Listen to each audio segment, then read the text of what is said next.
함께 말씀 보겠습니다. 이 시간 하나님 우리에게 주시는 말씀은 창세기 30장 19절로 20절의 말씀입니다. 레아가 다시 임신하여 여섯째 아들을 야곱에게 낳은지라. 레아에게 하나님이 구한 성도를 주시고자 내가 남편에게 여섯 아들을 낳았으니 이제는 그가 나와 함께 살리라 하고 그의 이름을 스불론이라 하였으며. 아멘. 이는 살아계신 우리 하나님의 말씀입니다. 이 시간 하나님이 거하실 자리를 준비하는 자 스불론이라는 제목으로 말씀 전하겠습니다. 사실 저는 매운 거를 잘 못 먹는데요. 오늘 땡초 김밥이 있어서 궁금해서 먹었어요. 3개까지는 별 느낌 없이 먹다가 반줄 정도 먹으니까 그때부터 매운 게 올라오더라고요. 다 먹고 나니까 입술하고 속이 화해지기 시작했습니다. 커피를 마시고 다행히 또 감사하게도 과일이 있어서 과일 먹고 잘 가라앉았는데 이게 가라앉고 나니까 또 심심해서 매운 게 또 먹고 싶어져서 반줄을 또 먹었습니다. 그리고 커피 2잔을 또 마셨어요. 그렇게 이것들이 우리들에게서 무언가 누리고 먹고 즐기고 다양한 것들을 하게 될 때 경계를 잘 정하는 게 중요한 것 같아요. 이 정도 먹으면 괜찮겠다, 이 정도를 넘어가면 안 되겠다라는 게 중요하죠. 제가 이제 군대 갔다가 첫 휴가를 나오고 2번째 휴가를 나왔을 때 교회 선생님이 그때 유행했던 게 뭐냐면 불닭이 그때 유행했습니다. 불닭 소스. 그래서 닭꼬치집을 가도 치킨집을 가도 어디를 가도 다 닭발집을 가도 전부 다 그냥 매운 게 아니라 불닭을 해놓고 거기다가 또 추운 겨울에 그 매운 거를 먹으면서 이제 다른 분들은 이제 맥주를 시원하게 같이 드시지만 저는 술을 안 먹으니까 이제 좋아하는 이제 누룽지를 같이 시켜 먹는데 매운 거를 먹고 뜨거운 거를 먹으니까 죽겠는 거죠. 그리고 나서 막 속이 화해져가지고 그리고 첫날 휴가를 나와서 그날 저녁에 선생님이 사준 거를 먹고 나머지 모든 휴가가 배탈이 나서 아무것도 못 먹었다가 그 후부터 제가 매운 거를 잘 못 먹거든요. 지금은 신라면도 겨우겨우 땀 흘리면서 계란 풀고 뭐 양파 많이 넣고 버섯 넣고 그렇게 해갖고 겨우 먹어요. 막 치즈 뿌려 먹고. 근데 이 경계가 이 정도 넘어가면 안 된다라는 걸 알면서도 때로는 넘고 싶을 때가 있습니다. 서로 지켜줘야 될 때가 있고 서로 그것을 허물어야 될 때가 있고 늘 그렇잖아요. 늘 우리는 경계에 서잖아요. 관계 속에서도 일에 대해서도 책임에 대해서도 무책임하게 전부를 맡길 수는 없지만 뭔가 맡기고 책임을 맡고 맡았던 사람과 맡긴 사람 사이에 또 경계가 있어요. 그래서 너무 맡겨놓고도 너무 간섭해서는 안 되고 맡아놓고도 너무 무책임하면 안 되는 사람과의 경계가 있습니다. 필요하면 그것을 넘게 되죠. 하지만 대부분은 그거를 지켜줘야 될 때도 있습니다. 때로는 관계에서 그 경계가 많이 필요하잖아요. 부부 사이에도, 부모와 자녀 사이에도, 연인 사이에도, 직장 관계에서도, 친구 관계에서도 이 적정한 경계가 필요합니다. 집에서도 필요하고 사회에서도 필요하고 이제 안전과 도전 사이에 또 머물 것인지 나아갈 것인지를 선택하는 경계에 우리는 늘 있게 돼요. 때로는 침범하기도 하고 때로는 또 개입해야 될 때도 있고 때로는 필요하지만 가면 안 될 것 같은 나름의 경계가 있습니다.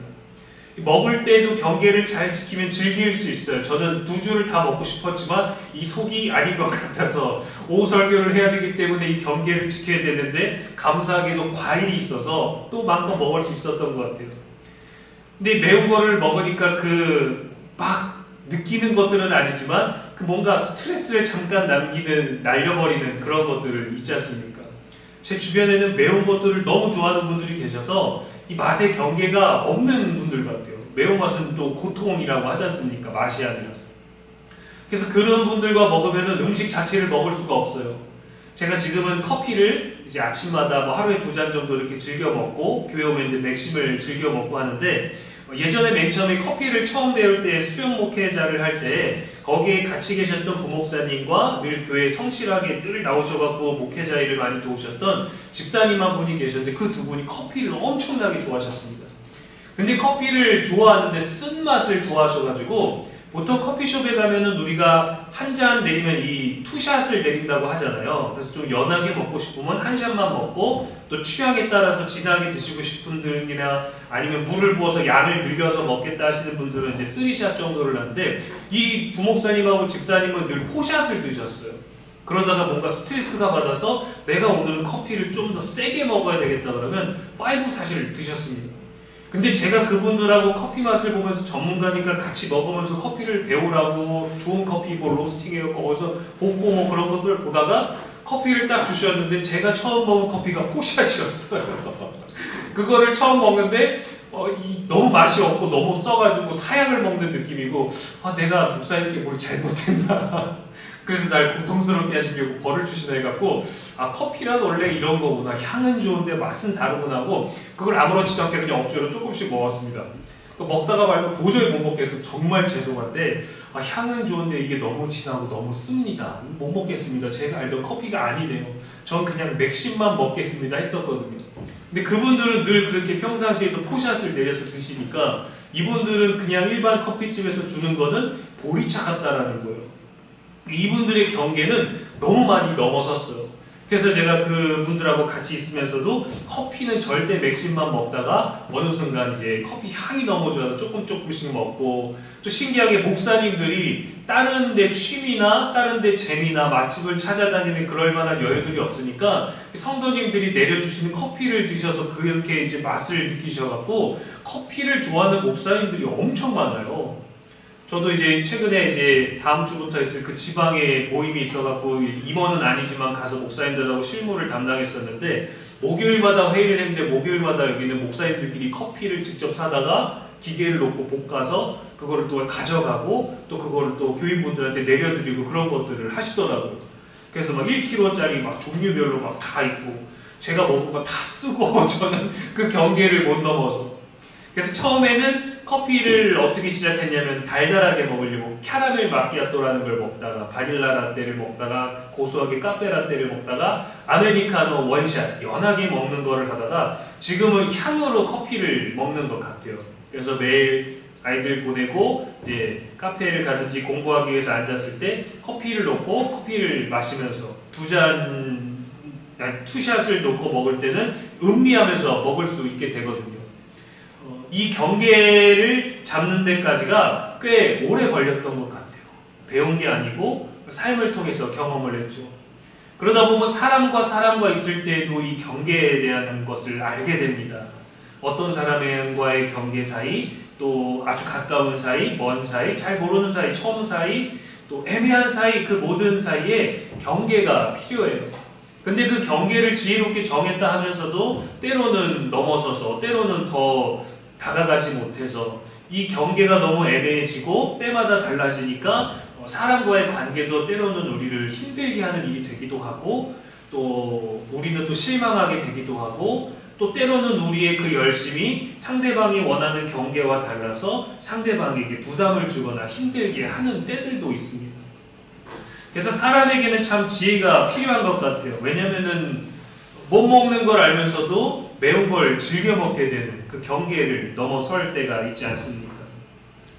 오늘 말씀에서 함께 다룰 이 스불론이라는 사람도, 스불론이라는 이 인물도 경계에 선 인물이자 경계에 선 지파였어요.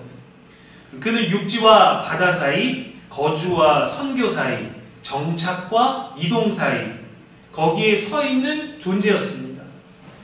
근데 하나님께서 그 경계를 확장시켜줘서 또 그 넓은 경계를 품게 된 지파였어요. 우리도 우리들의 자녀들이 어느 한 선에서 안전하게 머물기를 원하면서도 더 영향력 있는 사람이 되길 바라지 않습니까? 저희 어머니도 제가 사역할 때 저를 향해 늘 그런 기도를 하셨어요. 너는 5대양 6대주를 누리면서 해라. 아니 내가 사는 동네, 내가 다니는 학교에 나랑 친한 친구들 그 4명 사이에서도 이 전도가 안 되고 복음 전파가 제대로 이루어지지도 않고 열매가 없는데 내가 무슨 5대양 6대주를 누리느냐. 난 영어도 못하고 일본어도 못하고 그런데 우리가 영향력 있는 목사님들은 되게 위대한 사람들을 보지 않습니까? 저희 어머니도 이제 뭐 어떤 조용기 목사님처럼 뭐 일본어 잘하시고 영어 잘하시고 막 6개 국어를 하시는 분들 목사님들 보니까 와 거기에 뭐 아랍어가 보이는데 그걸 그냥 읽기만 하더래. 그렇게 하는데 나한테 그런 일이 안 일어나는데 저는 대학교 다닐 때도 독어도 진짜 남들보다 3배 열심히 해서 B를 겨우 맞았고 그 언어 헬라어 히브리어 배울 때도 히브리어는 그냥 자체적으로 포기하고 헬라어는 사전을 들고 다니면서 외웠는데도 남들보다 겨우 쫓아가고 영어도 뭐 시원찮고 그리고 이제 제가 고등학교 때 제2외국어로 이제 프랑스어를 했는데 교과서 외에는 그 어떤 언어도 못합니다. 그래서 가고 일리아바드 텔레폰 프레디스 이런 얘기하면 이게 뭔지 아세요? 전화기가 이 근처에 있습니까? 그냥 어떤 말 할 만하면 그냥 그 얘기 던지는 거예요. 일리아바드 텔레폰 프레디스 전화기가 이 근처에 있습니까? 모든 것들 안에서 경계가 있죠. 저희 어머님은 제가 사역하는 데 있어서 이 경계가 세계로 뻗어나가길 원하셨어요. 저라는 인물이 그러길 바라셨겠죠. 또 하나님이 그렇게 일하실 수 있다는 걸 믿으셨겠죠. 제 경계는 과연 어디일까? 아마 지금은 5대양 6대주를 누비긴 누빌 것 같아요. 왜냐면 유튜브를 하니까 그냥 사람들이 보다가 우연찮게라도 우리 안산 부곡교회 이미지 한 번 나오면 그거는 뭐 태평양도 건넜을 테고 대서양도 건너지 않았겠어요. 저 아세아 대륙으로 또 가지도 않았겠습니까? 중동까지 또 가지 않았겠어요. 그렇게 그냥 단지 교회라는 이 뒤에 있는 십자가 하나를 보고 교회구나 무슨 말인지 모르겠고 뭐 자막도 안 나오고 말도 버벅거리고 저 사람은 뭐 무슨 표정으로 심각한 얘기를 하는 건지 즐거운 얘기를 하는 건지도 모르겠지만 어떻게든 하나의 모습으로 하나의 방향으로 경계를 넘을 수 있는 그 무언가 하나님도 우리들에게 그렇게 소망하셨겠죠. 우리들의 삶이 내 삶이 여기에 머물러 있고 이러한 과거들을 거쳤지만 그 과거에 지나온 삶에서 우리가 바닥을 치는 인생 또 성공의 높은 자리의 왕같은 인생 때로는 그냥 주변 변두리에서 그냥 그럭저럭 남들과 비슷한 모습으로 살았지만 하나님은 우리가 가장 자랑하지 못하는 순간에도 뭔가 경계를 넘으셔서 일하셨을 거예요. 나는 넘고 싶은데 넘지 못했어도 하나님은 어떻게든 자신의 영광을 위하여서 우리를 넘게 하셨을 겁니다. 누군가에게는 우리의 이름과 우리의 사진과 우리의 연락처가 아무것도 모르지만 지나가다가 우리가 준 도움, 우리의 친절, 우리의 말 한마디 때문에 그 경계를 넘어서 기억되는 좋은 사람, 그러나 그 좋은 사람이 하나님을 믿는 사람이었다면 이 경계가 오늘 말씀에서 다루는 스불론과 같은 사람이었던 거예요. 그는 경계를 넘으려고 했던 사람은 아니었어요. 근데 그렇게 쓰임받았습니다. 근데 그러려면 내 삶이 어떠하든지 내 삶에서 최선을 다하면서 거하는 것이 중요해요. 레아가 다시 임신하고 하나님 좋은 성분을 주셨고 남편이 이제 나와 함께 살겠다라고 하면서 아들의 이름을 스불론이라고 지었습니다. 아이가 이제 출산이 끊겼는데 그래서 동생과의 싸움에서 이기려고 여종을 데려다가 아이를 낳다가 다시금 이제 합한 채를 동생에게 줌으로 인해서 라헬이 아니라 레아가 또 임신을 했다는 거죠. 이거는 하나님께서 그 경계를 뛰어넘게 하신 거예요. 하나님이 사랑받지 못함을 보고 출산하게 하셨고 이제 4명을 낳아서 첫째부터 넷째까지 장남부터 딱 이렇게 낳았으니까 완전히 이제 집안에서 힘이 생겼음에도 불구하고 또 그를 돌보시고 합한 채를 동생에게 줌으로 인해서 라헬이 임신한 게 아니라 레아의 문을 또 여셨어요. 경계를 넘어가게 되었습니다. 그러니까 내 인생이 벌써 아무도 인정해주지 않아도 내가 막혀있던 그 담을 허물게 되는 자존감이 올라가는 거예요. 왜? 나는 끝난 것 같고 여종을 통하여서만 가능했는데 다시금 내게 되니까 내가 남편에게 이제 사랑받겠구나. 그래서 레아의 6째 아들이자 야곱의 10번째 아들이죠. 스불론을 낳았어요. 스불론은 거하다라는 뜻입니다. 거처하다, 거하심, 영광이 머무는 자리를 의미합니다. 남편이 자신과 함께하리라는 소망이 담겼죠. 근데 하지만 놀랍게도 이 스불론이라는 이름은 레아가 남편이 내 옆에 거하게 될 것이다 라는 바람으로 지었지만 이후에는 하나님이 거하실 자리로 마련되는 인생으로 연결이 돼요. 창세기 49장 13절에 보면 스불론은 야곱에게 이러한 축복을 받았습니다. 스불론은 해변에 거주하리니 그곳은 배 매는 해변이라 그의 경계가 시돈까지리로다 했어요. 그러니까 시돈은 두로라는 도시와 함께 지중해 연안의 최대 항구 도시거든요. 그러니까 고대 상업 도시였고 해안가에 있어서 많은 배들이 수출입을 목적을 위해서 굉장한 상업이 이루어졌던 곳입니다. 지정학적으로도 위치가 너무 좋아서 아수르 제국, 바벨론 제국, 페르시아 제국, 그리스, 로마 이 제국에 의해서 계속 빼놓지 않고 차례적으로 지배를 받았어요. 그만큼 중요한 곳이었다는 거죠. 실제 스불론 지파는 이 지중해 연안이 아니라 내륙의 기업을 받았습니다. 땅봉배를. 그것도 무역과 상업, 해양으로 연결되는 이 경로에 연결된 아주 중요 지점이었어요. 몽골이 그 지하 자원이 굉장히 많지 않습니까? 근데 이제 러시아하고 중국하고 다 내륙으로 땅이 막혀가지고 바다를 통해서 이 귀한 쥐야 강물들을 전달할 수가 없으니까 중국이나 러시아를 거쳐 가야만 되는데 이 나라들이 그걸 허락해 주지를 않으니까 아주 헐값에 그것들을 가져가고 있잖아요. 그런데 이제 우리나라에서 거기 이제 2년 전에 이제 쌀을 재배할 수 있게 해줬고, 그리고 그 지하 광물들과 우리 기술을 도입해서 한국과 몽골이 굉장히 끈끈한 경제적인 구조가 되지 않았습니까? 무조건 우리는 막혔다라고 생각했는데 경계를 넘게 되는 놀라운 일들이 나라에서도 사람에게서도 일어나게 되는 거예요. 시돈까지 이른다라는 이 예언은 이방과의 경계 또 선교적인 연결을 암시하는 예언이 되었습니다. 신명기에서 모세는 이렇게 축복했어요. 스불론이여, 너는 밖으로 나감을 기뻐하라. 그들이 백성들을 불러 산에 이르게 하고 거기에서 의로운 제사를 드릴 것이며 바다의 풍부한 것과 모래에 감추어진 보배를 흡수하리로다 하고 짧지만 않아도 강력한 예언을 담겨줬습니다. 여기에서 모세는 스불론을 이동하는 자, 전도하는 자, 전파하는 자, 바다의 풍요를 받아서 예배를 돕는 자로 축복을 해줬어요. 레아의 아들로서는 아무 영향력이 없는 존재였습니다. 근데 모세 시대에 대해서는 그 지파가 엄청난 축복을 받죠. 이후에 여호수아 시대에는 갈릴리 남서쪽, 또 이스라엘 평야 북쪽에 위치했고 여러 지파가 주변에 둘러싸여 있었고 경계지대를 기업으로 받았어요. 몽골처럼 뚫린 데가 아니라 사방이 다른 지파들로 사실은 막혀 있었습니다. 땅은 작지만 4개의 지파가 연결이 되어 있었거든요. 근데 이 지역은 단순한 정착지가 아니라 민족과 문화와 다양한 사상들이, 다양한 모든 그 시대의 좋은 것들이 오가는 교차점이 되었어요. 근데 가장 핵심적인 건 하나님의 복이 확장되기 좋은 문지방과 같은 곳이었다는 거죠. 경계가 많았지만, 주의해야 될 것들이 많았지만, 그들이 믿음 안에서 거해야 되고 율법 안에서 거해야 되는 자리를 잘 지키니까 외부로부터 좋은 게 오는 것이 아니라 이 경계 안에서부터 좋은 것들이 밖으로 나가게 되는 축복이 임했다는 겁니다. 여러분들에게, 여러분의 자녀들에게 좋은 것이 오기보다 그 우리들에게서 좋은 것들이 그 경계를 뛰어넘는 이 스불론의 역사가 우리들에게 있게 되기를 소망합니다.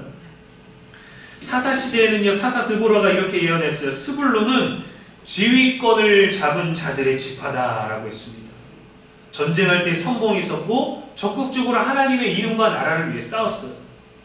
다윗 시대에는 다윗이 군사들에 대해서 얘기할 때 이렇게 했습니다. 스불론 중에서 모든 무기를 가지고 전열을 갖추며 두 마음을 품지 아니하고 능히 진영에 나가서 싸움을 잘하는 자가 5만 명이요라고 했어요.